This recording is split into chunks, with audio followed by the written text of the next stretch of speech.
Okay, so we continue on in Ignatius' epistle to the Ephesians. We left off actually with section 1.2, the ending word being espudacita.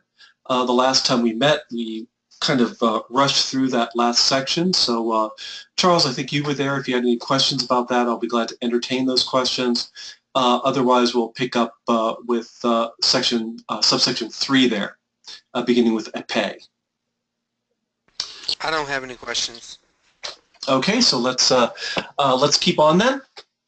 Epe untein poluplethean humon en nomati theu apelitha en onesimo, to ep agape adiegeto, humon de en sarki episcopo. All right, Charles, I see you have your mic on. If you wouldn't mind reading that as well.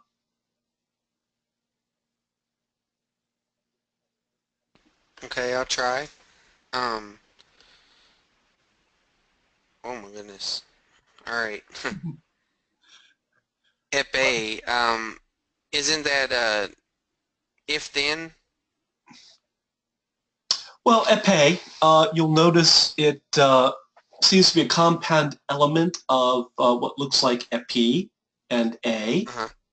and it usually has an implication of thereupon or since.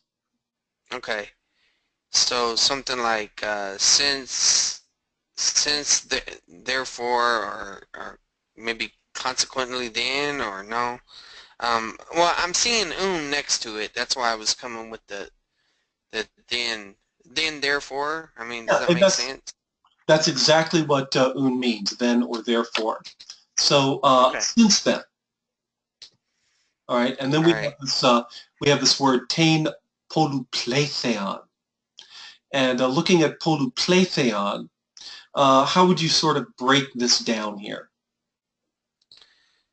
Okay. I think we saw parts of this word before.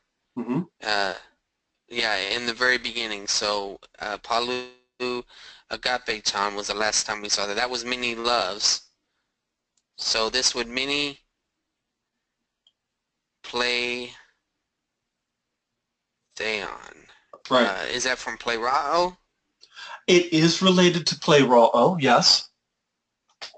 The specific verbal root that we see in the New Testament with this is plethuno, which is, again, these words playrao and plethuno are related.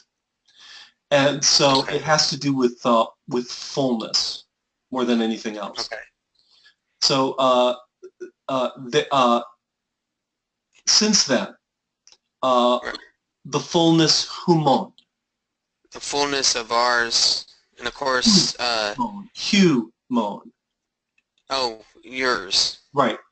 Yeah, of course, as the language proceeds, as it develops pronunciation-wise over a period of time, the the upsilon and the eta both end up being pronounced like e.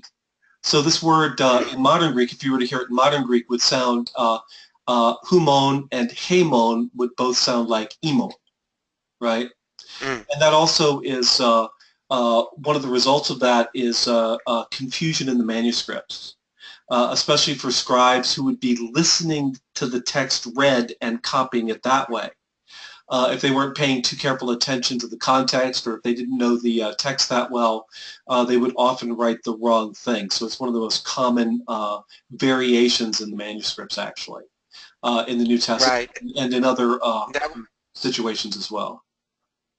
that would explain the variant in 1 John where it says these things are written that your joy may be complete, and then another one says our joy may be complete. Exactly. Cool. So, and what case is polupletheon? Accusative? It's accusative. There's no preposition there, so we know we're probably looking at some sort of direct object here. Right, and it's being fronted for some reason. Let's see. And The next, go ahead.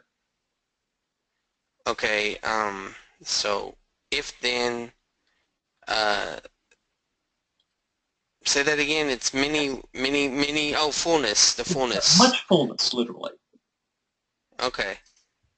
Much fullness, yours, in in uh uh in the name of God. But I'm wondering about this. In is by the name of God, but let's see, apopatha, Apelefa. apalitha. Right. Now, Um, guess what? Not sure what that is. Yeah, I was going to say, can we guess what the root form of that is? And this is one of those things where it's very helpful to know the principal parts of the verb. And this is actually from lambano, apolambano, right? Okay. What does lambano mean? Do you know? To receive, to Right, take. exactly, Okay. So this is our verb then. exactly. And the alpha ending tells you it's what person? Apelefa. First person, I think. It's first person singular. Yeah. And the tense would be what? Um, Not sure because I'm trying to think of a ending, alpha ending by itself, and I can't really think of one except maybe, um, but I see a fee next to it, which makes me wonder if something, contracted or whatever. Right. Well, But, your instincts are good. Of course, the alpha ending can be first person singular for the aorist. Think of the principal parts: mhm, luo, luo, luso, elusa, right? But it can right. also be the next principal part, the fourth principal part for the perfect is leduca. All right, and if you look this up, if you look lambano up or apolambano in this case, the Hmm. this is the perfect stem. So this is the perfect Okay. active, and it's first person singular. So I have received, Okay. essentially. All right. And then en So, onesimo. Onesimus? Yes, right? Same name as we see in the New Testament. Obviously not the same person.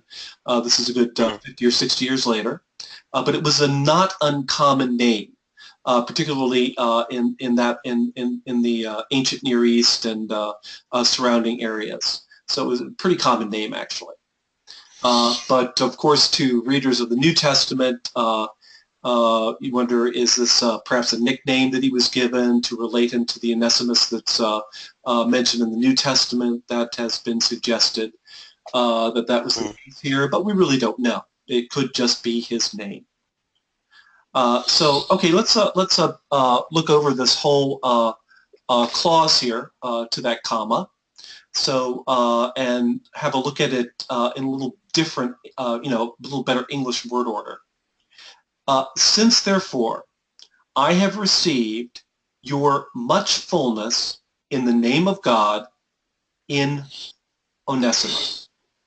Right? That would be a kind of very literalistic translation of it. Um, what does it suggest? What do you think the author is trying to say here? What is your much fullness? Uh, well, he's basically saying to receive him with much love, or Let's um, say love. right. Okay, the fullness. So I think arms wide open. Okay, That idea.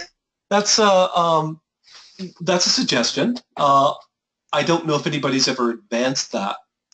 Uh, what does he mean that he's doing it in Onesimus? That he's received their much fullness in Onesimus? Oh, okay. This sounds like that he picked up a collection maybe through Onesimus or something. Okay, In that's other words, yeah, an offering or something. yeah, that's a possibility. Another possibility, and the one which most people who have interacted with this text seem to think, is that polupletheia refers to the entire church. In other words, that he has received the entire church, so to speak, in the person of Onesimus as their representative. Oh, okay. So that's been advanced as well. I'd have to look at this in the, particularly the usage of polupletheia, maybe in the papyri, to see if it really bears out, if it's ever used in the sense of, if it's used, for example, of a collection, or if it's used of other kinds of things other than the church, So which the you context seems to indicate here. so you could basically say that the whole church or the full church, that could be a Yeah, gloss that you could use. Okay. yeah, and that seems to be the sense of it from the context. But it's not immediately apparent that that's what that means. And Mm-hmm. polupletheia is also not that common a term in the literature. That you could say, oh, there's several thousand usages of this, and it obviously means that here. It's something you have to kind of pick up from the context. And that's that's how we understand how words mean in the first place. That's how the lexicographers do it. They look at a particular word and basically every context they can find it, and it's the context which informs the meaning or usage of the word. And so Right. the usual suggestion here, though, is that it does mean the full body of the church. And so that is represented in Onesimus. And then we have the phrase, which you referred to earlier with a bit of a question. Is it by the name of God? Is it in the name of God? Um, I would just stick with in here. Uh, Okay. I don't think he's narrowing it down any more than we would if we were to say in the name of God. Right. He's received them in the name of God. I receive you. I receive this gift from you. I receive you in the name of God. I'm doing so because I'm a Christian. I'm doing so because I'm related to God. Those are the implications, I think, of that phrase. Okay? Mm-hmm. So then we move on to, and John, I notice, John seems to have gone offline there. According to my little note here. So Charles, right now it's just you and me. So, but Okay. we'll keep going on here. It's good to have at least one interlocutor as we move through this text. So to ep agape adiegeto, excuse me. To ep agape adiegeto. So what are we dealing with there? Well, we have it's a prepositional phrase. The definite article is before the preposition. So, on the basis of love, Well, a they look at to and look at agape. Can to modify agape? uh okay. I see what you're saying. I mean, it is in the dative case, but it's a different gender, right? It's a different gender, right? All right. So, Okay, ep, so but you're right. There is a prepositional phrase, and that's ep agape. So to right, modifies it goes with a de gato, adiegeto. Yeah. a All right. de gato. Any idea what that means? Mm, Adiegetos would be the lexical form. uh, It I I'm actually, thinking that's an alpha privative at the beginning. that's exactly right. Diagato. Um, no, I'm sorry. I don't know that word. Well, I bet you know one of the English roots that's related to it. And if you've done any reading in commentaries or anything at all with New Testament studies, it's a word you've used. And now think of your transliteration here. Eta would be translated as what? Transliterated as what? What English letter would represent eta? A long E? A long E, right? And so you have eta gamma. All right. Does that remind you of any English word that you would use in New Testament studies? Especially if you put the letters Eta gam? EG. All right. The English letters EG, especially if we put the letters in front of that EXEG. Like exegesis? Exegesis is exactly right. It's the same root. All right. Okay, Uh, exogenomai? Now, yeah, exegetomai, exegesis, the various words that are related to that word group. And of course, it has the technical term in English in New Testament studies as a kind of a full-bodied, interpretive, grammatical, syntactic explanation of the text. But in Greek, it simply means to explain something, exegetical, right? So the delta iota there, I should be using my things here, drawing. The delta iota there in front of the eta gamma is just dia. All right, so diegetos would be roughly equivalent to exegetos. I don't know if that forms. Greetings, brothers. And so just hearing some feedback here. The alpha privative, again, negates, all right? So diegetos actually means expressed. And with or expressible, rather, with that. So this is saying unexpressible love? Inexpressible, all right? Yeah. Now, it's masculine singular, right? To, adiegeto.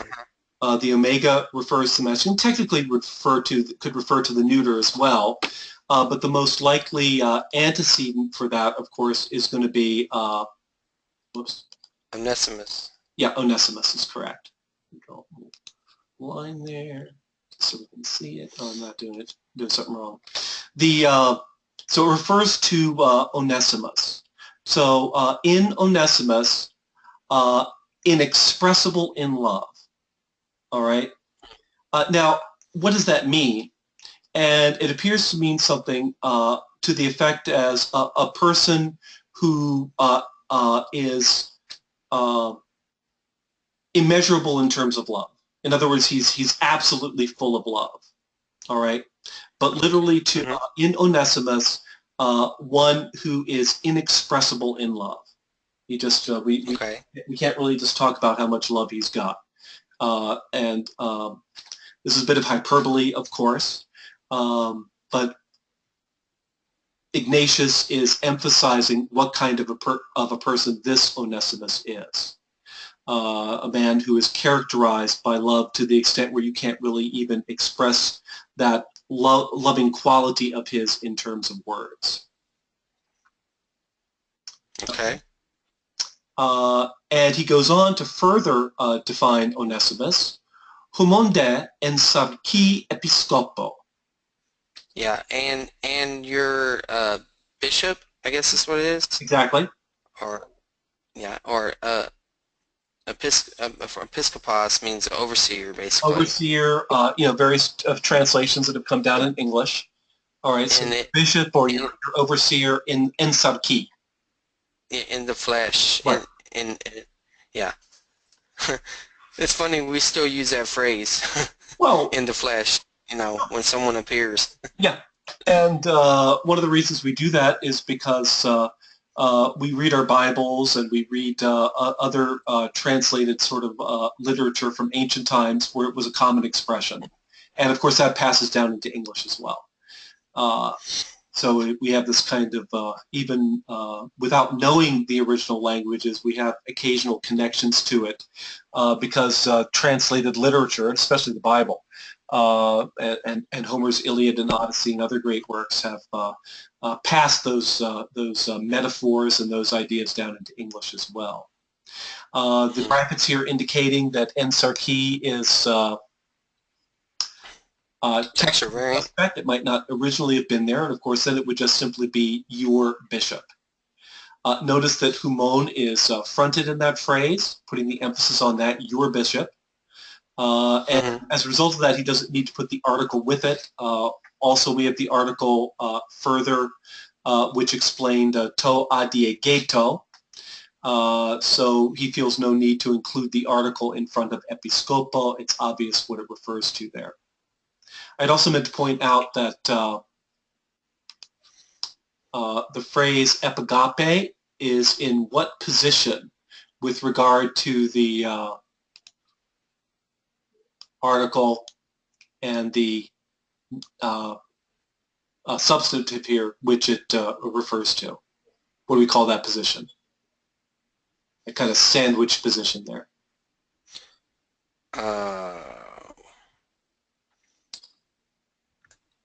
Honestly, it's slipping my mind, or maybe I don't know it. I'm not sure.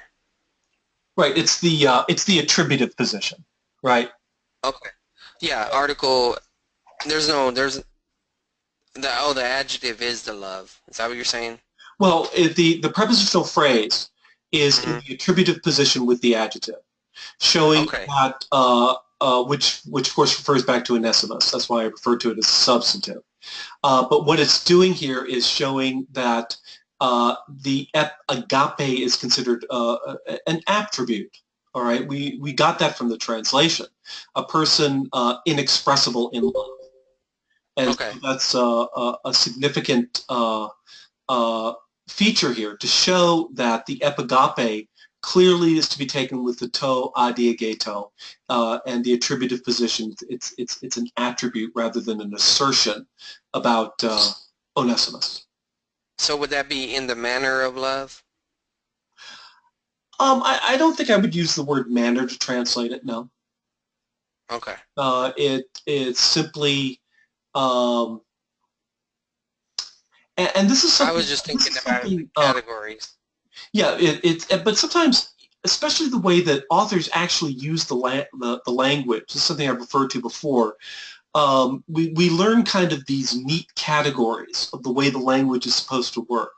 Then we sit down to Mm-hmm. read real Greek, real original authors, and we find out that they don't use the language any more carefully, so to speak, according to those categories that we would expect, Mm-hmm. than we use English. We sometimes use English in some very creative ways if we're native speakers of the language. And these authors would do the same thing as native or fluent speakers of the language. So Okay. just in love. And this was something I was also going to point out if we get far enough. There are several usages through section 2 here of the preposition kata, none of them working quite the same way.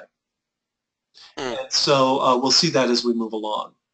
Yeah, I notice a couple other people have joined us as well. If anybody wants to turn on their mic and read and participate, that's a good thing. All right, so welcome to Jeannie and Ulysses, it looks like. So now where were we? Oh yeah, we just left off with episkopo. So are there any questions to this point? Not for me. Okay, and if your mic isn't working, you can also use the chat function, so feel free to do that, and we can answer questions that way. All right, moving on to the next phrase here. Hon e ukumai kata Yesun Christon humas agapan. Does anybody else besides Charles want to interact with this? All right, looking at hon, what is that? Is anybody else interacting? Not at this point, but they're listening, which is a good thing. Okay. All right. That would be whom. Yep. We're looking at a relative pronoun here, and you translated it as whom, which suggests that you know what case it is. Well, I feel that it's discussing a person, so that's why I went with whom actually. Oh, okay. Yeah, But you but didn't say who, you said whom. And what case would whom imply? I'm trying to think. The nominative? Well, that would be who, actually. Okay. Oh, so accusative. Yeah, here it's accusative. If you know your paradigm, Uh-huh. that's the accusative masculine singular. All right, so it's obviously, again, referring back to Onesimus, the overseer, the one who's a person inexpressible in love. All right, and of course, one thing that's handy about those relative pronouns is it's one of the few paradigms in English which actually has declensional type endings because we say who, whose, and whom, right? And so it actually matches up a little bit to the way the Greek there and reminds us that at one point English had declensional endings. The nouns and pronouns had declensional endings just as Greek did, just as Latin did, and so forth. So whom eukomai. There's a nice... Is that found? No, that would be heuristo. This is eukomai. Is it related to come in any way? Say it again. Come? No, that would be erkomai. You're getting all the familiar roots down, but this is a little bit different. This refers to pray. Okay. This is pray. All right? Okay. So whom, now what do you, I'm sure that we can identify the form here, eukomai. Right. It's middle passive, and it's I, so first person. Right. So this is like proseukomai? Yes. It's what we call the simplex form. Proseukomai, of course, is the compound. It's the one you see most commonly in the New Testament. But you do have this simplex form as well, eukomai, and essentially means the same thing, to pray. And it's also a deferment. So it's going to be that middle passive form, but we're going to translate this as an active. So whom I pray, kata Yesun Christon. I would say it was according, but maybe according to Jesus Christ, according to, wait, let's see, humas. So according to your love in Jesus Christ. What case is humas? Humas is accusative. Accusative. So it can't be possessive. It can't be a genitive, right? Okay. So speaking with according to right now. So whom I pray, according to Jesus Christ, humas. Okay. So that would be your love. Well, you. Now, what is agapan here? What form is that?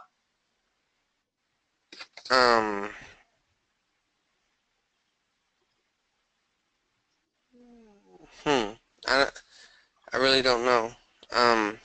It almost sounds like it's in apposition because he's saying Jesus Christ, you love, the one you love, basically. Okay, so you just did it as a verb, and that's correct. So who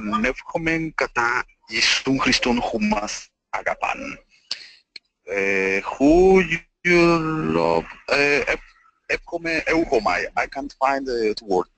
Kata Isun Christon, it is according to Jesus Christ, who must agapan, you love.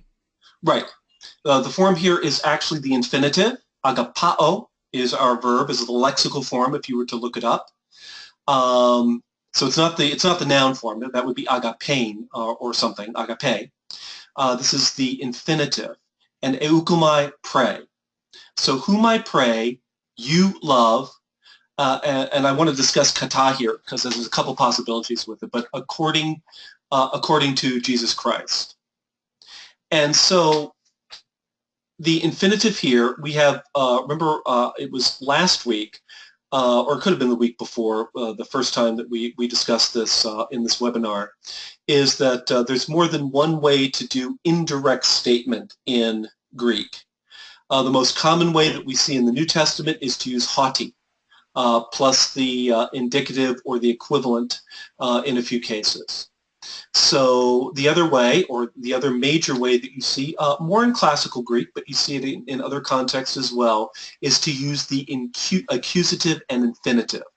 And that's what you have here. Humas is the accusative subject of the infinitive verb agapan. So whom I pray, now we usually throw the English word that in to make it smooth in English. So whom I pray that you love according to Jesus Christ. Or whom I pray according to Jesus Christ that you love. How are we to take that kata phrase? The way I initially took it when I was going over this text in preparation for this section was that to take it with agapon rather than with euchomai. And it struck me, what does it mean that you love according to Jesus Christ? Well, it could mean that you do it, that your love is based on Jesus Christ. You're to love this individual. You're to love Onesimus according to Christ. Christ is the foundation of your love. It could also mean, in this context, something like, all right, whom you love, whom I pray that you love as Jesus Christ, or like Jesus Christ. Kata can sometimes bear that sense in certain contexts. Considering what Ignatius says elsewhere, where he equates the bishop with Jesus Christ as God, that bears a certain amount of plausibility. All right? I'm not dying for that interpretation. And I think the first one that I advanced is equally arguable. The context is not that sufficiently clear. And the third possibility is that we take kata Iesun Christun with euchomai, right? I pray according to Jesus Christ. My prayer is based on my relationship with Christ, is what he would be saying here.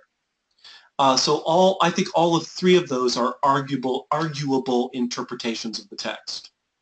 Especially go ahead. Concerning the first one you mentioned, I was thinking maybe according to the rule of Jesus Christ. You know, kind of like the Great Commandment, you know, to love one another, and so that idea of rule related to that. Yeah, that would strengthen taking it with agapon if we make that connection there.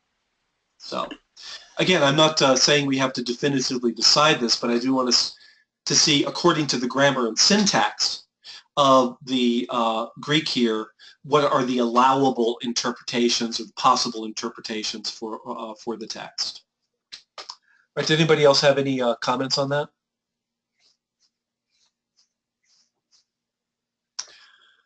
Okay, moving right along then. Kai pantasumas auto en homoioteti enai. Kai, and. It's always nice to have a word that it seems pretty straightforward there, right? Now we have pantas humas. So what's that doing there in the text? And to all of you. Where do you get in? Go ahead, what were you saying? I said, it sounded like you said into all of you, and where would you get in? No, and. Oh, and to all of you. Okay, so what case is pantas humas? That's accusative. Right. So where are we getting this idea of to? I'm seeing the to at the end, but I see your point. Right. So and auto cannot refer to. Cannot modify pantas humas. It's a different number. It's a different number in case here. All right. So remember what we said about humas, agapan, that it's the accusative and infinitive in indirect statement. That you love. All right. I think what we're seeing here is a continuation of that indirect statement, and that pantas humas. And that all or every in homoi. Well, that all of you, right? That every one of you or all of you, that you now look for another infinitive, all right? And do we find another infinitive? Yes, it's at the end of the sentence. Right, ani, which is from? Amy. Amy. And that all of you be, now, en homoioteti. It's from same, homios. Yes, homoios, right? And what's the teti, the tau eta, tau iota doing there? That looks kind of strange. Tatas is an ending for like an adjective, so yeah. I think tatas, but yeah. Well, the adjective form of this is homoios. There's no tos or tetos in that. This is actually the noun form, homoiote, Okay. likeness, all right? So, and that all of you be in likeness auto. Like him. Like him, right. To, literally in likeness to him. Again, if we want to use a very literalistic sort of translation to see the construction there. So what he's doing here is he's saying, I want you guys to love Onesimus. I'm praying that you love Onesimus according to Jesus Christ, however we take that phrase, and that all of you be in likeness to him. All right? So Onesimus is set up as this figure to imitate. He's already been described as a man who is inexpressible in terms of his love. He's their overseer. They're supposed to love him, maybe like they love Jesus Christ, because one of the themes that we see in Ignatius, again, is the idea that Christ is represented through the episkopos, through the bishop, or through the overseer. That gets into the whole discussion of the rise of the monarchical episcopate, they call it, in the ancient church. I don't want to get into that too much here, but this is sometimes cited as evidence of that, and other passages in Ignatius as well. All right, so they're to imitate him, basically. They're to be like him. And he uses, again, this, we would expect him, if we were to say, and I'm praying that all of you be like him, we would probably, if we were translating it into Greek, we would probably say homoious, right? We would probably use the adjective, and it would mean exactly the same thing. But he uses the stylistic variation here with the noun, and homoiotity. Any other questions or comments from anyone? All right. Eulogetos gar charisamenos humin, axiois usen toiuton episkopon kektestai. Eulogetos. Nice New Testament word there, appears in several contexts. Blessing or blessed? Yeah, blessed. All right.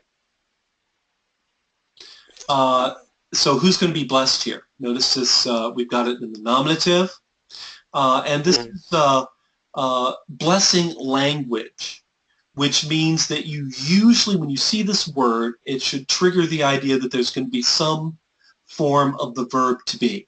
There's going to be some form of ani or ami, if we put it in the lexical form.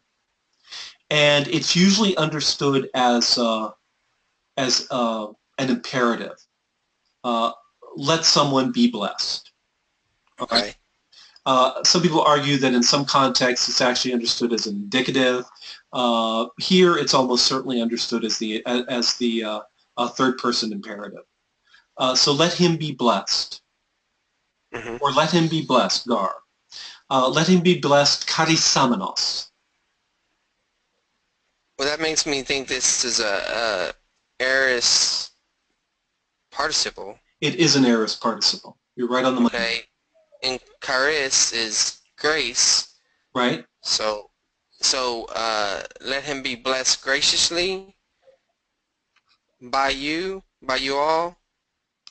Okay. Worth. Yeah. Now let's this is actually from the forum. Let's see if I can get my typing here right. No, down here.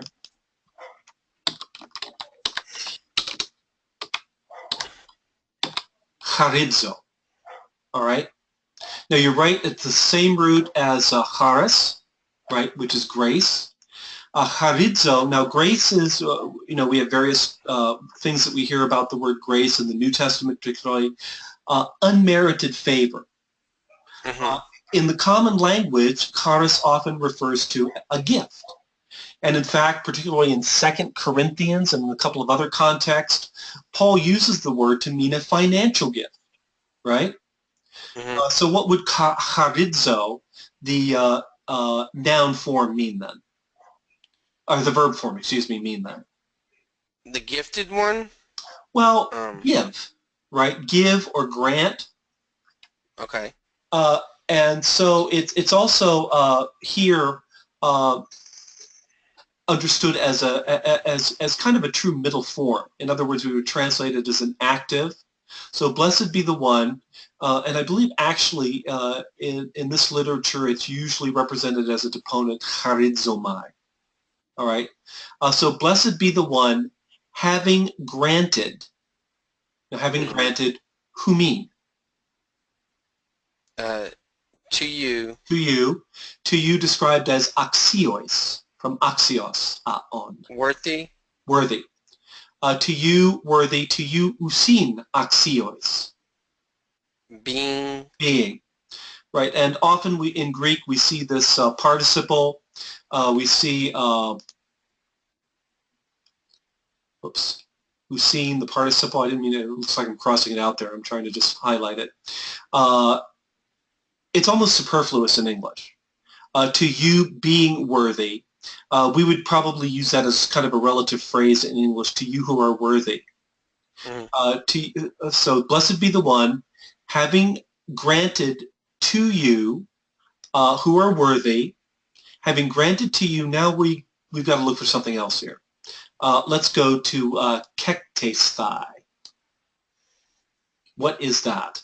Well, that's a verb. We saw it earlier in the text. In fact, I see it in the very beginning. Okay. So that would be perfect. Sorry, infinitive. I couldn't hear you. Sorry, I might be having some problems here, but infinitive? Yes, that's the infinitive. All right. Okay. Notice that it has the reduplication. Right. Which means it's going to be what? Perfect. It's going to be perfect. Right. And then it's got the thigh, which is the middle passive infinitive. Right. All right, so it's a perfect middle passive infinitive. So blessed be the one having granted to you who are worthy, kektesthai. Do you remember what ktao means? To obtain? Yes, to have obtained toiuton episkopon. Such a bishop? Such a bishop, yes. A bishop of this sort, toiuton. Okay. All right, so when you first look at this, you want to take the eulogetos and the charisamenos of Onesimus, who's been kind of the main subject of these last several clauses. But it becomes clear from the form of the expression, from the context, that he's referring to God here. So blessed be the one, that is God, having granted to you who are worthy to have received such a bishop. And relating the Onesimus then to Onesimus's relationship to God, God granting the bishop to, or the bishop, I'm just using that as a generic term. I'm not making any comments about, the episcopate and that sort of thing. But if you want to translate it overseer, that would be perfectly acceptable as well. However, it does suggest that Ignatius has a particular view of the source of an overseer's or a bishop's authority. And he sees that as clearly being God context, at least with regard to Onesimus. All right, any questions about that then? Especially the grammar and syntax of it? Nope. Okay. All right, kektesthai, a complementary infinitive with charisamenos, to put that into a category. All right, well, let's move on then. Peridetus dulu buburu, tukatatheon diakonuhumon, kai en passen eulogemenu. All right, I'll stop there. So peri plus the genitive, what does that mean? Concerning? Right. So concerning tu sundulu. Concerning the fellow worker? Yeah, the fellow worker. Or doulos, particularly slave or servant. Slave. Right. Yeah. Yeah. Right. And of course, used doulos is a word we see frequently in the New Testament in various contexts. Paul describes himself as a servant of God or a servant of Christ.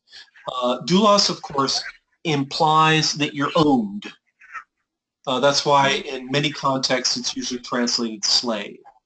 The New Testament various New Testament commentators are somewhat uncomfortable with that, particularly when it refers to an apostle. But Paul himself has no problem referring to himself as such. Yeah, I'm getting a bit of feedback. Might be me. Sorry, let me. No, just if you're not actually speaking, mute your mic. So that we don't get that, because this is being recorded and we want it to be as clear as possible for future listeners of this lesson. Concerning my fellow servant, peri tusundulu mu, and then we get the guy's name, Burrus, all right? Because the chro, the letter chro often is translated with an H. We usually see this word translated something like, transliterated rather, something like. It sounds Russian, like Boris. Yeah, Boris. Yeah, I'm not sure what the provenance of the name actually is. Sometimes they do it with one R as well, but that's the name. And again, we need to be fairly flexible with that sort of thing. We know nothing else about this individual other than what's mentioned about him in this text, and which is common with some of these ancient texts. In the New Testament, we see reference to a number of individuals, some of which are repeated, and we learn more about them. Timothy's a good example. We don't have that extra added context with this here. So concerning my fellow slave or fellow servant, Burrus, who's described as tu katathe on diakonu, humot. Tu diakonu. Well, that's God's servant, but I'm looking at the kata thing again. The katatheon. So notice the pattern here. And it's actually the identical pattern to what we saw above in to et agape adiegeto. All right? So that would back up it being likeness again. Well, it could be. All right? And this is one of the things I want to discuss here with these various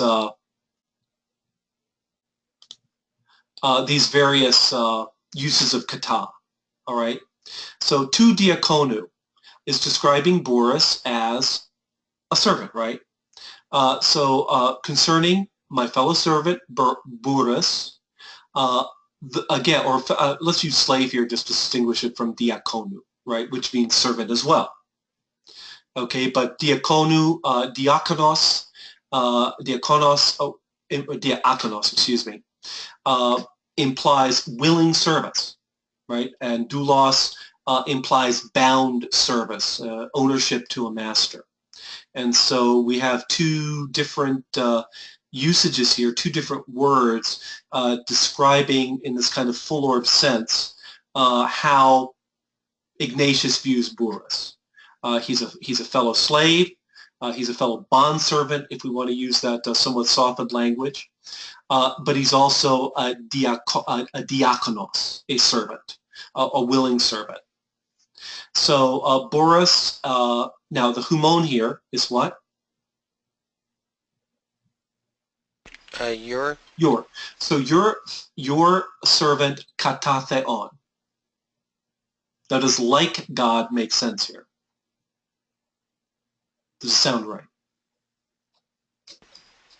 Would it be more according to God? Yeah, I think that's a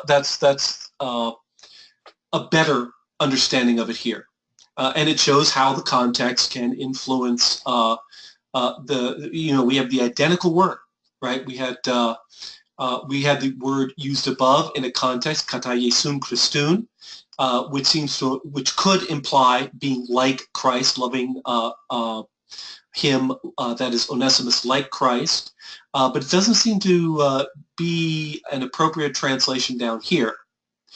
So Burrus, your servant according to God. In other words, his service is based on his relationship to God. And then we have Kai, which textually suspect, but would certainly make sense in this context. And he is also eulogimenu. Blessed in all things. In all things, yes. He's blessed. Now there's a discussion as well. And pasen. What number gender case is that? Pasen. It's dative. It's dative. So that's the case. And what number is it? Is it singular or plural? It's plural. It's plural. What gender is it? Right. Gender would be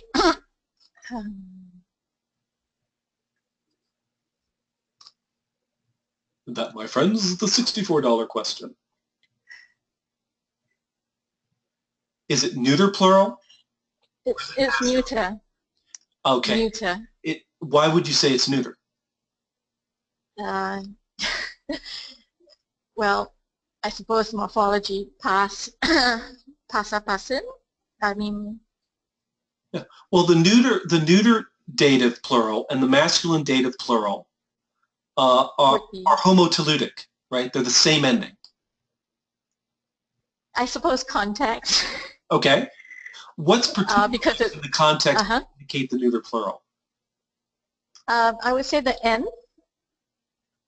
Okay. In many something, so it couldn't be many men.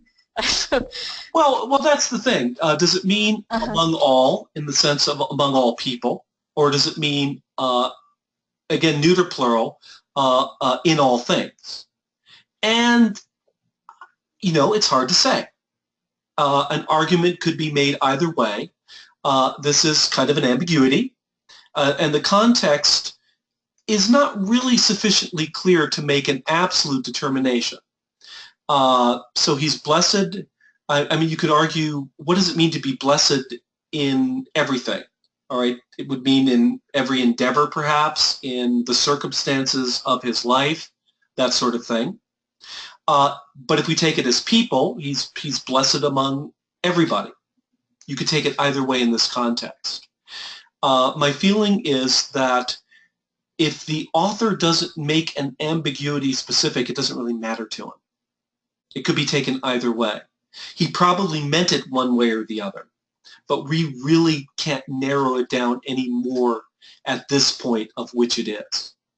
I would take it as you did, actually, as a neuter plural in everything, because that's a fairly common usage of en passant. So if we're going to go with statistics, since context is somewhat ambiguous, if we're going to go with statistics, there's no overriding context which would, or element in the context which would make it take it as people, then we would take it as a neuter plural.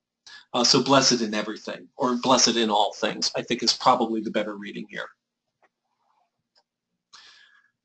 Okay, eukomai paramenai auton eis timen humon kai tu episkopu.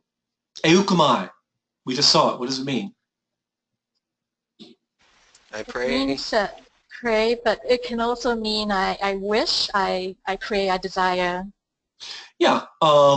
We discussed earlier, I don't know if you were with us at that point, Jenna, but of course it's obviously related, same root as proseukomai, that's the compound form. Eukomai is the simplex form. And yeah, it can be taken in the simple sense of wish. When you're talking about somebody who is like Ignatius, who himself is an episkopos. He was the episkopos of Antioch, right? Probably means it in the sense of pray, and that's how it's usually taken. So I pray. Now we're going to find that accusative and infinitive construction again, which is his, so far as we've seen in the text, his preferred way of doing indirect statement. So I pray that paramenai auton. to remain with him. What case is With that it, on? accusative. It's accusative. So it's actually going to be the subject of paramenai. So if we translate this as the indirect statement, I pray that he remains. Right, okay. So I pray that he remains. That's right. Yes. And, that, and then infinitive, yes. Yeah. Right, so paramenai. Sorry, I was just reading. Yeah. Sorry. That's all right. So it's the infinitive and indirect statement. So I pray that he remains. Now I pray that he remains eis timen humon. For your honor. Right. Right. Yeah, I would take it like something for your honor. Eis here is often used in that sense, a bit of a purpose sense here, that he remained for your honor, and not only your honor, kai tu episkopu. And the bishop, and of the bishop's honor.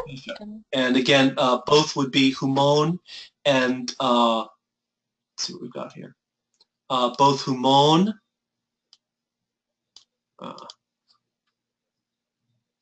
there we go. Both humon and episkopu are, of course, genitive case, and so modify timen in this context as possessives.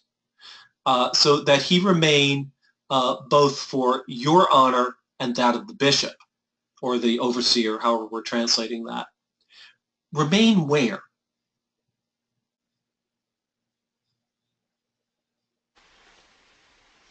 In Ephesus? That's a good possibility. All right. And that's how it's usually taken, that Ignatius is, that Boris is with Ignatius at this point. The other way to take it, since it's insufficient context, is that he remained with them, with the recipient. I'm getting it backwards here. That he's either with Ignatius or he's with the church in Ephesus. And most people take it as he's with the church in Ephesus. He's supplying service there. That would make the most sense, particularly since he's talking about him. He's talking about Boris to them. So the context is probably sufficient here to indicate that that is the proper understanding of that. Any questions? Nope. All right. Kai krokos de hotheu axios kai humon hon exemplarian tes aphumon agapes apelaban. There's our good old kai again, which we can translate as and. And now who's this guy? Crocus. Crocus, yeah. Again, let's see.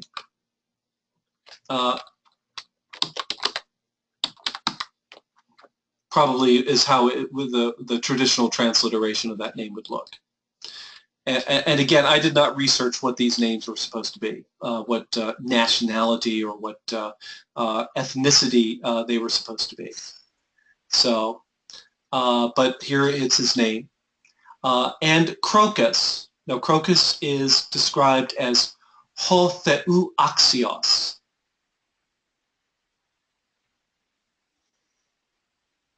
Worthy of God. Yep. So, and Crocus, worthy of God, kai humon. And of you. And I just realized we're kind of at the end of our time here, but I don't want to stop in the middle of a clause like that. So, hon here is your relative pronoun, accusative masculine singular. Whom. Then we go to the verb at the end of the clause, apelaban. And that's the same as apelefa above, except here we have the aorist, right? Second aorist. So whom I have received, exemplarian. Can we guess what English word is related to that? Exemplary. Exemplary. Exemplar, if you're talking about original manuscript types of things. Example, this is actually a borrowing from Latin. It's not a Greek root. It's a word that has been borrowed from Latin and turned into Greek. So whom I have received as an example, tes aphumon agapes, of love from you. And that's an interesting prepositional phrase there. You've got off humon. He could have easily written just humon, but using the preposition there emphasizes that the love is from you, that is from the Ephesians. Okay, I thought we'd get a little farther than this. I wanted to discuss more uses of kata and have some other fun with this text. We've got some interesting things coming up, so we'll have to tune in next time for that. So I want to thank everybody for their participation tonight, and we'll hopefully see you the next time that we meet. Thanks. All right, so good night, everybody.